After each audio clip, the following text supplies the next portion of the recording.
Looky what we got here. The car trailer's in the shop today. With the help of Christopher, the battery is now relocated to its location inside the strap box that has been mounted in here. Of course, you can't really see much. And then, after we did all that, he rewired everything out of the back and into the winch box. So the battery used to be mounted right there.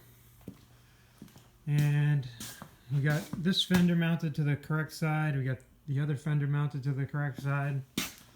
We got some D-rings bolted on the back.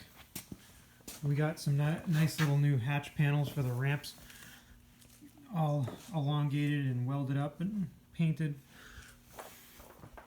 And then on top of that, this fender finally has been changed out. It's been rotting off of it for years and years and years.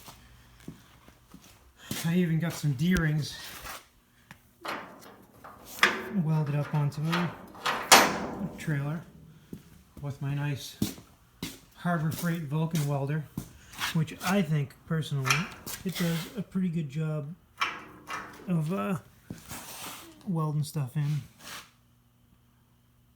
It's pretty nice. It burns stuff in pretty well. I like it. It's as close to a professional welder for the price that you could probably ever get. Maybe I'll do a review video on it. But just wanted an update for it for you guys. And see you on the next video. I guess we'll have to do some trailer build videos for the next few things that I got to take care of on it. See you later.